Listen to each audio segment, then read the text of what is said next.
Ya, saudara, mengapa Perpu Cipta Kerja begitu mendapat penolakan dan bagaimana kemudian solusinya untuk ekonomi Indonesia? Kita ulas bersama ahli hukum tata negara Bivitri Susanti dan juga ada Presiden dari Aspek Asosiasi Serikat Pekerja Indonesia Mira Sumirat. Bergabung juga tenaga ahli utama dari Kantor Staf Kepresidenan atau KSP Ali Mohtar Ngabalin. Bang Ali, Mbak Mira, Mbak Bivitri, selamat Ya, tahun baru, salam sehat untuk kita semua. salam sehat, salam sehat. Terima kasih, terima kasih. Ya. Pagi ini saya terima kasih dengan Bang Ali. Semua saya Ya, hubungi, kita hubungi nih Sapa Indonesia Pagi. Akhirnya Bang Ali di detik-detik terakhir. Terima kasih. Jadi siap, mohon siap. nanti Terima kasih. mendengarkan apa yang ingin disampaikan Mbak Mira dan juga Mbak Bivitri. Mbak Bivitri, Baik, baik. ya, saya membaca beberapa komentar Anda berkaitan dengan Perpu ini dan menganggap ini menurut Anda, kalau boleh disampaikan kembali kepada kita di Sapa Indonesia Pagi, pas tidak Perpu ini hadir Cipta Kerja, Mbak Bivitri? Sangat tidak pas. Jadi kalau menurut saya sih ini akal-akalan pada hukum tata negara Indonesia.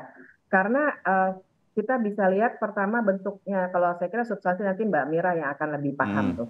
Dari segi proses ya, bahwa bentuknya Perpu aja Mas, itu kita harus kritik betul. Karena Perpu itu wilayahnya berbeda dengan undang-undang biasa. Peraturan pemerintah pengganti undang-undang. Materi muatannya memang sama dengan undang-undang karena itu bisa digunakan untuk menggantikan undang-undang, tapi Perpu itu dibuat untuk kegentingan memaksa, bukan memaksakan kegentingan gitu ya. Jadi kegentingan memaksa ini tidak ada.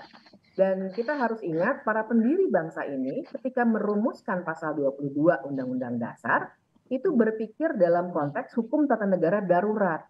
Jadi kita mesti melihat harus ada situasi yang betul-betul katakanlah kalau perpunya nggak keluar pada hari ini, besok Indonesia akan bangkrut atau akan musnah, ada bencana alam luar biasa, harusnya begitu. Nah, kita paham tadi ditayangkan lagi bahwa alasannya adalah inflasi, krisis ekonomi. Saya setuju, kita semua saya kira setuju ya, akibat dari perang Ukraina itu ada. Tapi apakah diatasinya harus dengan Perpu?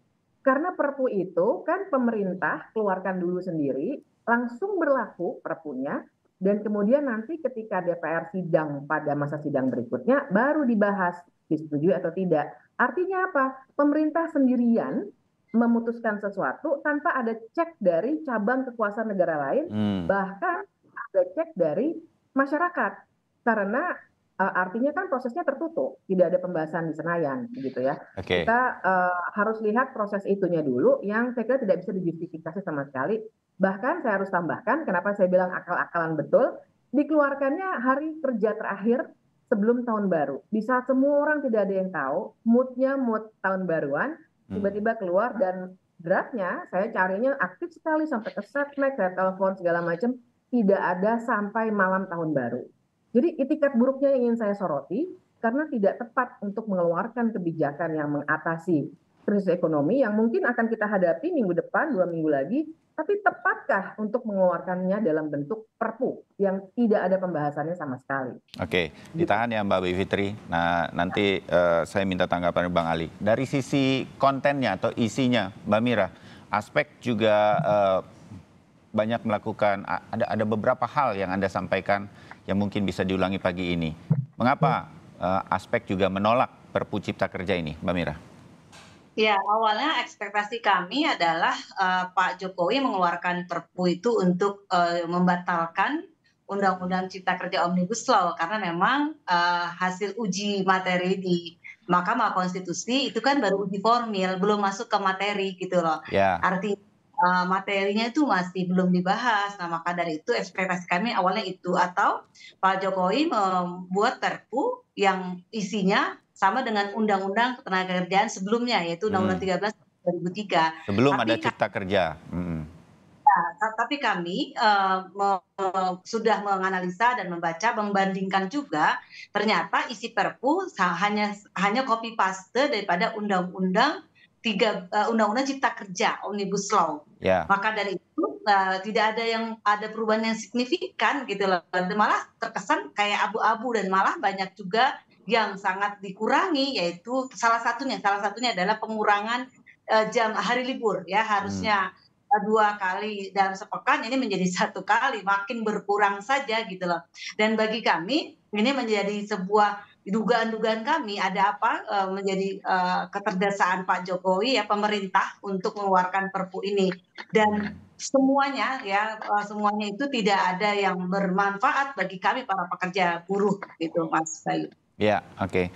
Bang Ali, komentar Anda? Nggak darurat, nggak genting, dikeluarkannya mepet-mepet seperti tadi Mbak Bivitri katakan, dan kontennya sama aja padahal MK sudah meminta untuk direvisi. Bang Ali, mengapa?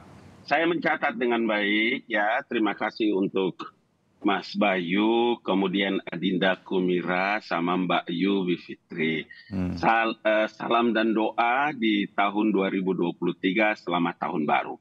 Pertama begini, memang apa yang dikemukakan oleh Mira maupun Bayu Bivitri itu berpikir tentang sebuah objektivitas dari sebuah proses. Tapi jangan lupa bahwa Presiden selaku kepala negara dan kepala pemerintahan diberikan kewenangan untuk memiliki hak subjektivitas dalam melihat satu perkara negara. Tidak mungkin ada presiden atau pemerintah memiliki niat jahat dan buruk untuk menyengsarakan rakyat, dalam hal ini adalah menerbitkan peraturan pemerintah pengganti undang-undang. Coba baca itu Undang-Undang Dasar 1945. Bukankah presiden yang diberikan kewenangan untuk melihat satu perkara secara subjektivitas? Saya tadi mencatat dengan baik, umpama seperti begini. Kalau dilihat dalam 2 perkara penting yang terkait dengan apa yang kita bahas, maka saya mau bilang, dan ini menjadi konsen dari pemerintah, bahwa pemerintah menerbitkan peraturan pemerintah pengganti Undang-Undang nomor 2 tahun 2022 tentang Cipta Kerja pada Jumat kemarin tanggal 30 Februari itu tidak ada lain dan tidak ada bukan bahwa Perpu Cipta Kerja ini untuk membangun satu iklim investasi yang kondusif di tengah fluktuasi global yang tadi disebutkan oleh Mbak Bivitri itu. Maka penerbitan peraturan pemerintah pengganti undang-undang ini karena pemerintah perlu ada percepatan antisipasi terhadap kondisi yang gagak ya global, baik yang terkait dengan ekonomi maupun resesi global dari peningkatan inflasi, kemudian ancaman terhadap stagflasinya. Dari sinilah saya mau mengatakan bahwa beginilah cara berpikir orang berpolitik bernegara. Karena tidak mungkin situasi ini akan dibiarkan.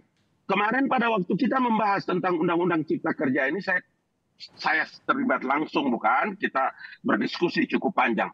Tapi ketika Mahkamah Konstitusi sebagai institusi tertinggi yang independen, keputusannya adalah final and binding. Melihat perkara-perkara ini, maka itu sebabnya Presiden memiliki kewenangan atas perintah Undang-Undang Dasar 1945 harus mengambil situasi ini. Dan saya katakan bahwa disitulah hak subjektivitas yang dari awal saya katakan. Demikian untuk Mbak Yu, guruku, Mbak Bivitri, dan Adinda Mira. Oke, Mbak Bivitri, berkaitan dengan kedaruratan dari sisi pandang pemerintah tadi? Ya, saya harus kritik dulu nih, Bang Abalin, pertama-tama soal nggak mungkin pemerintah punya maksud buruk. Nah, dari situ saja kita harus kritik betul, karena dari narasinya saya kira sudah sangat jelas, narasi resmi loh ada dalam pidato. Dan tadi Bang Abalin juga menyampaikannya dengan sangat jelas bahwa ini adalah soal memberikan iklim investasi yang baik. Nah, pertanyaannya kan at what cost iklim investasi itu ingin diberikan? Karena Mbak Mira tadi sudah bercerita dengan sangat baik, ternyata iklim investasi itu adalah kenyamanan supaya pemerintah atau maksud saya pengusaha itu bisa memberikan atau bisa membatasi hak-hak pekerjanya supaya investasinya tetap lancar.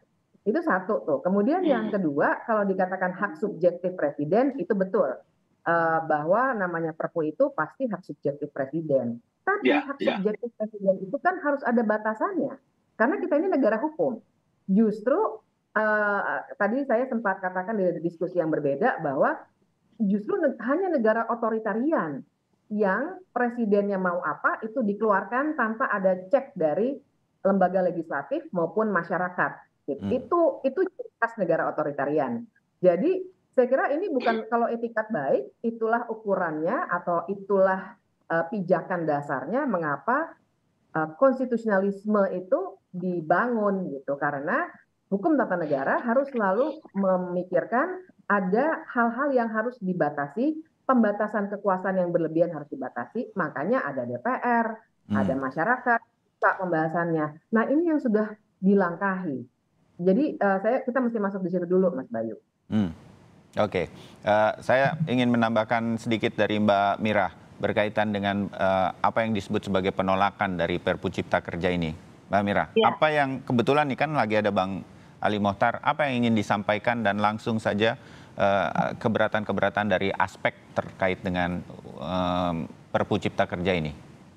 Ya, kalau dari kata-kata Bang Ngabalin yang tadi sampaikan, bagus ya ketika tidak mungkin presiden punya niat buruk dan lain sebagainya. Tetapi Bang Ngabalin, masalahnya isi Perpu itu sangat buruk gitu loh. Sangat buruk bagi pekerja buruh Indonesia. Satu, dengan outsourcing yang masih terus diatur dan juga masih luar biasa masuk ke dalam semua sektor. Yang kedua, tidak pembatasan kontraknya itu terlalu lama, 5 tahun, dan semua bisa diperpanjang terus-menerus sampai seumur hidup sepertinya. Dan yang ketiga, hilangnya masih di jaminan. Halo Mbak Mira, tampaknya Mbak Mira terputus. Saya ke Bang Ali Mohtar sampai nanti Mbak Mira bisa bergabung lagi. Artinya begini, ada kesan seperti memaksakan Cipta Kerja ini untuk bisa segera berjalan, begitu kan Bang Ali? Padahal MK sendiri meminta untuk ada revisi sedemikian rupa dari kontennya atau isinya. Berkaitan dengan ini, karena nggak ada yang berubah, tentu saja buruh, para pekerja banyak yang kontroversi, artinya menolak isinya kan pada waktu itu. Ini kan nggak ada yang berubah, malah ada penambahan hal yang seperti misalnya libur 2 hari dalam sepekan menjadi 1 hari dalam sepekan. Nah itu why itu? Kenapa Bang Ali? Ya, saya sedikit menguraikan dulu pesan pertama yang tadi disampaikan oleh Mbak Yu, Mbak Bivitri sama Mas Bayu ya begini. Kalau Mira agak terputus, saya tidak mendengar apa yang tadi beliau kemukakan. Pertama begini. Peraturan pemerintah pengganti undang-undang ini sekali lagi adalah merupakan hak subjektif yang dimiliki oleh seorang presiden yang tidak saja selaku kepala pemerintahan tetapi kepala negara. Kalau ditanyakan kepada saya tentang posisi ini memang terkesan sangat mendesak, oh iya, memang bahwa peraturan pemerintah pengganti undang-undang ini diteken karena memang ada hal yang harus diperhatikan bahwa situasi yang sangat mendesak. Sebagai seorang kepala negara dan seorang kepala pemerintahan, tidak boleh negara ini dalam ancaman. Itu pertama itu. Karena apa yang dilakukan bagi presiden dalam hukum tertinggi, bagi seorang kepala negara dan kepala pemerintahan adalah menyelamatkan negara, bangsa, dan rakyatnya. Itu sebabnya saya berkali-kali mengatakan bahwa apa yang dilakukan oleh siapapun dalam analisa, dalam mengambil satu keputusan tentu tidak sama dengan apa yang dilakukan analisa dan kebijakan-kebijakan yang dilakukan oleh kepala pemerintahan. Maka peraturan pemerintah pengganti undang-undang ini tadi kita sudah bahas. Kita tahu bahwa keputusan Mahkamah Konstitusi nomor 91 tahun 2020 kemarin adalah terkait dengan Perpu Undang-Undang Cipta Kerja ini adalah perilaku dunia usaha yang baik itu terjadi di dalam negeri maupun di luar negeri. Itu juga yang dibicarakan banyak orang kan. Maka dalam mengantisipasi dan mempersiapkan itu sebagai seorang pemimpin besar di Republik ini, kepala negara dan kepala pemerintahan, presiden harus lakukan itu Mas Bayu. Tidak boleh tidak. Karena situasi yang mendesak presiden untuk segera mengambil tindakan-tindakan secara subjektif seperti yang diperintahkan oleh Undang-Undang Dasar 1945. Ya, Bang Ali begini, nanti ditambahkan Mbak Mira. Sejak Omnibus Law Cipta Kerja ini muncul, kan dikatakan ada ketidakberpihakan kepada pekerja, lebih kepada pengusaha. Agak sulit kemudian menyatakan bahwa presiden mendengarkan ini ketika Perpu Cipta Kerja dikeluarkan sekarang. Mbak Mira, Anda punya tambahan berkaitan dengan ini? Karena nggak ada yang berubah dari sisi pekerjanya. Oke, saya jawab nanti itu. Ya, Mbak Mira. Saya meneruskan ya apa yang tadi saya sampaikan, bahwa isi daripada Perpu ini pertama copy paste, tidak ada perubahan yang signifikan untuk kesejahteraan para pekerja buruh. Artinya itu saja gitu loh. Yang kedua, isi-isinya itu sangat merugikan para pekerja buruh. Outsourcing makin meluas, makin merajalela. Kontrak kerja yang masih terus ya, masih lama, yaitu 5 tahun dan diperpanjang terus menerus. Istilahnya seumur hidup bagi para pekerja buruh. Kemudian PHK yang dipermudah, dipercepat dan murah gitu. Pagi hari dia masih bekerja, sore harinya bisa di PHK gara-gara alasan efisiensi, rugi karena Undang-Undang Cipta Kerja. Karena kami selalu mengadvokasi setiap hari kawan-kawan yang ter-PHK, yang diperlakukan gara-gara Undang-Undang Cipta Kerja ini. Alasan pengusaha selalu mengatasnamakan bahwa ini ada Undang-Undang Cipta Kerja. Ini loh sudah diberlakukan. Nah, dengan alasan itu para pengusaha kemudian melakukan pelanggaran-pelanggaran, melakukan kerugian-kerugian kepada pekerja buruhnya. Dari mulai PHK dipermudah, upahnya sangat murah, kemudian pesangonnya pasti kalau pesangon sudah banyak yang dikurangi. Yang ketiga, tentang jaminan sosial yang kawan-kawan ini juga tidak lagi mendapatkan karena mereka diperlakukan pekerja kontrak, outsourcing, dan daily worker.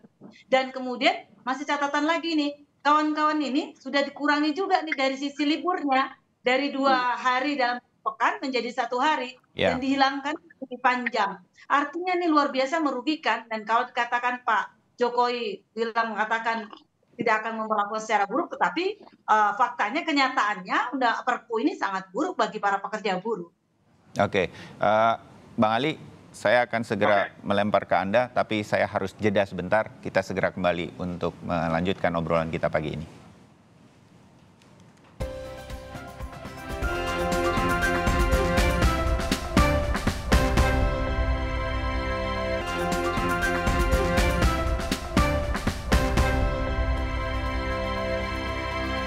Saudara, kami sambung. Kontroversi Presiden Joko Widodo mengeluarkan Perpu Cipta Kerja. Masih ada Bivitri Susanti, pakar hukum tata negara, Mira Sumirat, Presiden Aspek, Asosiasi Serikat Pekerja Indonesia, Ali Mohtar Ngabalin, tenaga ahli utama KSP, Kantor Staf Presiden. Bang Ali, ini Presiden kan mendengarkan kan waktu Omnibus Law Cipta Kerja waktu itu banyak hal yang dinilai merugikan buruh, merugikan pekerja. Tapi nggak berubah dari Perpu ini. Kecuali Perpu ini ada catatan khusus untuk buruh dan lain-lain. Tapi ini enggak. Apa komen Bang Ali? Ada 2 hal. Saya mau bilang bahwa tadi dikemukakan oleh Mira tidak semuanya benar. Ada beberapa hal yang memang menjadi perhatian dan stressing penting. Umpamanya begini ya. Salah satu poin begini. Dari sisi geopolitik ini ya, dari sisi geopolitik kan kita dan semua negara, Republik Indonesia dan semua negara itu menghadapi satu keadaan yang disebut dengan krisis pangan. Ya. Tidak saja krisis pangan, tapi krisis ekonomi, keuangan, kemudian ada perubahan iklim. Ya, jadi ini semua berdampak pada apa yang tadi sempat disinggung oleh Mbak Yu tentang adanya krisis perang antara Ukraina dan Rusia dan beberapa konflik lain yang juga belum selesai. Nah, pada posisi inilah maka kita tahu bahwa pemerintah pada sisi yang lain itu memang harus berupaya. Ya, Mas Bayu, harus berupaya untuk menjaring investasi sebagai salah satu kunci pertumbuhan ekonomi. Oleh karenanya, maka keberadaan peraturan pemerintah pengganti undang-undang ini betul-betul diharapkan dapat memberikan kepastian hukum.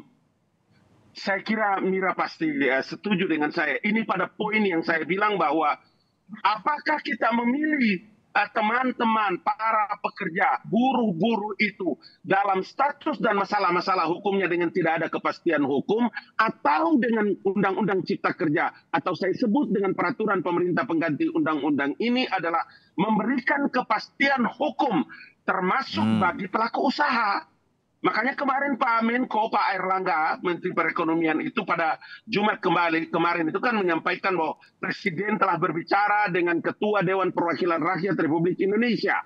Ibu Puan Maharani. Terkait dengan apa? Terkait dengan penerbitan peraturan pemerintah pengganti undang-undang ini. Makanya saya dari awal mengatakan bahwa penerbitan peraturan pemerintah pengganti undang-undang ini sejalan dengan peraturan perundang-undangan serta pedoman-pedoman. Termasuk di dalamnya adalah keputusan Mahkamah Konstitusi nomor 38 tahun 2009. Coba kita cek bareng-bareng deh. Tidak akan mungkin keliru. Maka Mas Bayu, sekali lagi bahwa penerbitan peraturan pemerintah pengganti undang-undang ini baik itu dari putusan Mahkamah Konstitusi yang menyatakan bahwa undang-undang Cipta Kerja ini inkonstitusional secara bersyarat gugur. Saya harus menggunakan istilah itu. Ya, secara dia inkonstitusional secara bersyarat gugur. Dan itu kita harus akui bersama. Karena MK adalah institusi yang dihadirkan dalam semua keputusannya final binding. Dengan demikian maka Presiden harus mengambil langkah-langkah ini. Oke, saya mendapatkan poin bahwa ujung-ujungnya adalah diharapkan investasi bisa banyak masuk berkaitan dengan ancaman resesi global. Karena ini nanti akan menjamin ketenaga kerjaan dan lain-lain. Oke. Mas Bayu. Dan kepastian hukum. Ya. Oke, kepastian hukum bagi investor dan lain-lain. Tapi saya sedikit dulu berkaitan dengan, kalau udah begini, Mbak Bivitri,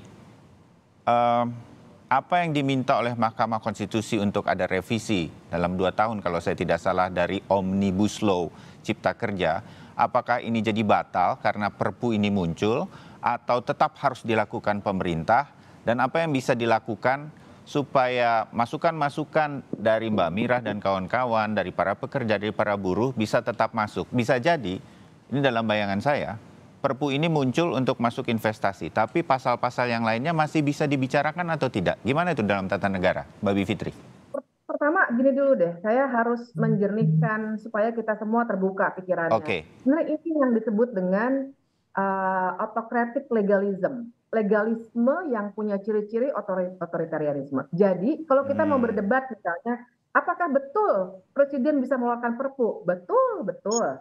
Apakah betul MK itu adalah lembaga yudikatif yang harus mengecek pemerintah? Betul. Tapi lihat isinya dan lihat bahwa hak subjektif Presiden yang dari tadi digaungkan oleh Bang Ngabalin itu semua dalam sebuah negara demokratis dibatasi. Makanya kita disebut negara demokratis, bukan negara otoritarianisme. Jadi ke situ dulu tuh, kita nanti bisa berdebat di detailnya betul, tapi detailnya bagi pemerintah yang punya kekuasaan memang menurut konstitusi, jadinya seakan-akan selalu betul. Padahal sebenarnya hukum tata negara sedang diakal-akali. Nah, jadi dari situ saya menjawab pertanyaan Mas Bayu sekarang. Jadi kita harus perhatikan putusan MK tentang Undang-Undang Cipta Kerja itu kan itu hasil uji formil, bukan material ya. Yang ingin diubah oleh MK adalah proses legislasinya harus lebih baik. Dan proses legislasi yang lebih baik itu ada 2 kata MK. Ini jelas sekali di pertimbangan hukumnya. 1, metode omnibusnya harus sudah diakui dalam sistem hukum Indonesia. Dan yang kedua, partisipasi bermakna. Itu saya sampai hafal itu, halaman 393. Partisipasi bermakna. Tahun 2020. Nah, Perpu ini kan jangankan bermakna, partisipasinya saja tidak ada. Karena ini langsung dikeluarkan oleh Presiden. Jadi kalau sekarang Pak Mahfud maupun Bang Ngabalin selalu bilang ini menggugurkan putusan 91. Ini harus diuji lagi dulu. Karena buat saya ini tidak menggugurkan sesungguhnya. Walaupun secara legalisme yang sempit tadi, kita bisa bilang begitu, namanya Perpu langsung berlaku memang. Tapi sebenarnya karena aspek yang kedua tadi soal partisipasi bermakna tidak dipenuhi, apalagi ini bentuknya Perpu, menurut saya ini salah dan tidak bisa dianggap menggugurkan undang-undang atau putusan tentang Undang-Undang Cipta Kerja. Nah, yang harus dilakukan sebenarnya masih ada 2, tapi dua-duanya ini kayaknya sudah dikunci-kunci juga secara politik ya. Yang satu adalah DPR begitu sidang lagi nanti harus segera membahas Perpu ini. Mereka bisa tidak menyetujui. Secara di atas kertas, Undang-Undang Pembentukan Peraturan Perundang-undangan bisa dan sudah ada presidennya. Tapi kita tahu DPR sekarang sama dengan pemerintah, karena ada 42% itu dari pemerintah ya. Kemudian yang kedua ke MK untuk mengujinya. Tapi lagi-lagi MK juga sangat sulit kalau tidak didorong dari luar, karena kita tahu MK itu sekarang juga sedang diancam kemandiriannya karena sedang ada revisi Undang-Undang MK yang akan membuat pengaswantoan itu bisa dilakukan pada 9 hakim MK oleh semua institusi yang memilih hakim-hakim itu. Jadi bisa dipastikan nanti akan sangat sulit untuk mengambil keputusan seperti ini. Oke, Bang Ali, kalau dengar Mbak Bivitri menjelaskan, rasanya Perpu ini akan tetap berjalan. Begini Mas Bayu, Mas Bayu. Ini sudah terpaksa berjalan.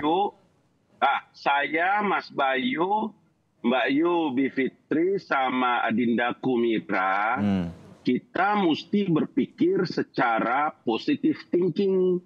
Dalam bahasa agama itu adalah berhusnuzan, berprasangka baik. Karena yang kita bicara ini adalah menyangkut hajat orang banyak. Sehingga baik dalam Mahkamah Konstitusi maupun di Dewan Perwakilan Rakyat Republik Indonesia, apapun kita secara subjektif menilai, tetap dalam kerangka knowledge, ilmu pengetahuan. Kenapa? Karena tapi kan di agama pun diajarkan juga untuk musyawarah dan membicarakan semuanya kan. Mahkamah Konstitusi meminta untuk ada masukan-masukan. Kenapa sih pemerintah nggak mau menerima masukan-masukan dulu? Bang Ali? Bukan. Dengar baik-baik. Tidak mungkin Presiden mengeluarkan peraturan pemerintah pengganti undang-undang tanpa membicarakan persoalan ini dengan seluruh perangkat yang melekat kepada beliau. Oh, jadi sudah. Itu sebabnya kami, dengar Mbak Basmayu, itu sebabnya kami dari kantor staf Presiden, salah satu di antara perangkat yang melekat kepada Presiden itu kami membuat pointers yang disebut dengan daily briefing. Daily briefing itu untuk memberikan masukan kepada Bapak Presiden poin-poin terkait dengan fungsi, tugas, dan kewenangan hak tertinggi yang diperintahkan oleh Presiden untuk beliau mengeluarkan peraturan pemerintah pengganti undang-undang seperti yang dituntunkan oleh Undang-Undang Dasar 1945. Itu pertama. Yang kedua, peraturan pemerintah pengganti undang-undang ini akan mendapatkan persetujuan atau ditolak oleh Dewan Perwakilan Rakyat Republik Indonesia. Jadi tidak mutlak Perpu ini diterbitkan oleh Presiden, kemudian semua orang sami'na wa ta'na dalam bahasa Quran itu kami dengar dan kami taat dan tunduk. Tidak, dibahas di DPR. Kalau kita berprasangka buruk lagi kepada DPR, tidak boleh. Karena DPR adalah perwakilan rakyat Republik Indonesia. Itu yang menurut saya kita berdialog ini menjadi penting untuk memberikan pembelajaran juga kepada rakyat penonton Kompas TV, termasuk yang ada di Kendari, Sulawesi Tenggara. Saya ada di sini sekarang, Mas Bayu. Gitu. Ini saya boleh masuk di sini? Boleh, silakan Mbak Bivitri. Saya dari tadi sangat ingin mendebat, tapi saya berusaha untuk menghormati dulu Bang Abalin. Tapi saya harus katakan bahwa dalam bernegara, sekarang giliran saya ya Bang ya. Dalam bernegara itu kita memang seperti harus selalu bersuuzon. Kita harus berprasangka buruk. Kenapa? Karena dalam bernegara kita sedang mengelola kekuasaan yang sangat besar, yang bahkan bisa menentukan hak asasi manusia seseorang dan banyak orang, masyarakat luas. Karena itu dalam negara selalu ada konsep pembatasan kekuasaan. Jadi keliru kalau selalu kita punya asumsi pikir positif dulu, Presiden baik-baik saja. Kalau tadi misalnya Bang Ngabalin bilang bahwa semua elemen yang melekat pada Presiden, saya ingat sekali kata-katanya itu, sudah dimintai pendapat. Betul, elemen yang melekat. Tapi masyarakat tidak melekat, Mbak Mira tidak melekat, saya tidak melekat, didengar atau tidak. Dan elemen yang melekat, kita harus sadar juga pemerintahan kita yang sekarang ini sedang dikuasai oleh orang-orang yang begitu banyak punya benturan kepentingan. Kita sering namanya dengan oligarki. Orang-orang yang sebenarnya memiliki saham di banyak perusahaan tambang, perkebunan, dan lain sebagainya, di mana pengambilan-pengambilan kebijakan itu sudah sangat sering dipengaruhi oleh orang-orang yang punya benturan kepentingan ini. Jadi memang yang melekat pada Presiden adalah orang-orang yang menginginkan supaya yang diberi keuntungan dari sebuah kebijakan seperti Perpu Cipta Kerja ini adalah investor, bukan masyarakat luas. Itu soalnya. Jadi kita nggak bisa berasumsi baik terus karena memang negara ini adalah soal menjalankan kekuasaan yang sangat besar dan bisa berdampak luas pada 270 juta rakyat Indonesia. Harusnya rakyat yang didengar, bukan cuma orang-orang yang ada di sekeliling presiden. Itu Mas Bayu. Oke, ditahan sebentar Bang Ali. Saya ingin kasih kesempatan juga untuk Mbak Mira. Mbak Mira, kalau semua sistem ini dilakukan, nanti akan ke DPR, perpunya dibahas, mungkin juga ada yang mengujinya lagi di Mahkamah Konstitusi, di mana aspek dan lain-lain, Mbak Mira dan kawan-kawan akan mengawal ini, sekali lagi, dalam bayangan Mbak Mira. Jadi gini, yang pertama putusan Mahkamah Konstitusi itu baru uji formil, tapi kenyataan kami didapatkan si Perpu ini malah masuk ke material ya. Artinya salah kaprah kalau menurut kami, kalau menurut saya ya. Jadi kami tidak ya kalau melalui uji formil uji materi lagi atau uji di Mahkamah Konstitusi lagi, kami masih berat ya karena pasti akan muter-muter lagi lingkaran setan aja Mas Bayu. Jadi balik ke situ, tapi esensinya tadi yang sampaikan Mbak Bibit adalah sesungguhnya seharusnya sangat mudah kok sebagai pemimpin negara, presiden, pemerintah ini patuh aja terhadap amanat konstitusi Undang-Undang Dasar 45. Toh putusan daripada Mahkamah Konstitusi Undang-Undang Cipta Kerja kan bertentangan dengan Undang-Undang Dasar, artinya udah jangan diteruskan, apalagi memunculkan Perpu yang malah merubah isi materinya, malah lebih parah lagi kalau menurut saya gitu loh. Artinya kami insya Allah untuk melakukan uji itu kayaknya lagi mikir berulang kali karena memang sudah kami sampaikan dan kami sangat luar biasa mengalami kemarin pada saat uji judicial review di MK luar biasa beratnya dan kami sudah menghasilkan putusan GR MK ternyata dibalas dengan pemerintah dengan Perpu dan ternyata isi Perpu juga copy paste malah juga ada perubahan-perubahan. Mending kalau perubahannya yang mensejahterakan, perubahannya makin memburuk bagi para pekerja buruh gitu. Kalau bicara tentang investor gitu ya, Bang Ngabalin pasti sangat-sangat paham dan tahu gitu ya. Akibat dampak Undang-Undang Cipta Kerja ini berapa sih investor yang datang ke kita? So kemudian juga bagaimana keuntungan negara ini atas Undang-Undang Cipta Kerja itu dibuat gitu loh. Artinya bagi kami pekerja buruh nggak melihat itu. Malah makin memperburuk, makin memiskinkan, mensengsarakan para pekerja buruh kita akibat dampak Undang-Undang Cipta Kerja Omnibus Law ini. Dan kami masih belum, maaf nih ya, masih belum percaya dengan DPR RI karena tadi memang kan sudah ke pemerintah semua. Itu Mas. Ya, oke. Singkat Bang Ali, mungkin terakhir dari Anda. Ini kan menuai lagi kontroversi. Kita mengulang lagi Omnibus Law. Saya bukan pengamat ekonomi, tetapi selalu berbincang mengenai Omnibus Law dan sekarang ada Perpu Cipta Kerja. Ini akan justru membuat gejolak lagi. Feeling saya, mudah-mudahan saya salah Bang Ali. Tapi apakah dengan demikian masukan-masukan dari Mbak Mira, mewakili banyak pekerja, masukan dari tata negara, ada hal-hal yang harus diperhatikan oleh pemerintah yang memegang kuasa sekarang, sulit untuk nggak membuat ini jadi akal-akalan. Saya meminjam Mbak Bivitri, ini mepet-mepet benar di tahun baru dan segala sesuatunya tadi sudah kita bahas. Tapi apakah dengan begini pemerintah mau mendengar dan melihat lagi sehingga ini nanti betul-betul seperti yang diharapkan presiden, diharapkan kita semua, baik buat semua orang. Itu aja Bang Ali, singkat. Mas Bayu, di tanganku ini ada Perpu, ini saya ada pegang. Memang kalau saya jalan kemana-mana saya bawa bahan-bahan supaya kalau Kompas TV telepon saya bisa punya data dan bisa ini. Begini. Saya berharap banyak agar teman-teman Dewan Perwakilan Rakyat Republik Indonesia saat ini mendengar apa yang kita bincangkan. Langkah pertama begini, ini kan peraturan pemerintah pengganti Undang-Undang Nomor 2 tahun 2002 kan sudah diterbitkan. Sejumlah poin dan perkara-perkara yang dikemukakan oleh Mira maupun Mbak Ayu, sekarang kalaulah pemerintah itu dicurigai deh, tidak dipercaya dengan Presiden Joko Widodo atau pemerintah atau teman-teman yang menangani ini di Kementerian Perekonomian. Menurutku, karena ini saya katakan tadi saya sudah pegang Perpu, maka dicatat poin-poin mana yang menjadi keberatan, poin-poin mana yang menyulitkan apa yang seperti tadi disebutkan oleh Mira, catatkan dengan baik-baik, kemudian ini perkara kan akan dibahas ini Perpu ini di Dewan Perwakilan Rakyat Republik Indonesia. Kalau nanti teman-teman tidak bisa punya hubungan untuk masuk dengan Dewan Perwakilan Rakyat Republik Indonesia, insya Allah sore saya balik ini ke Jakarta.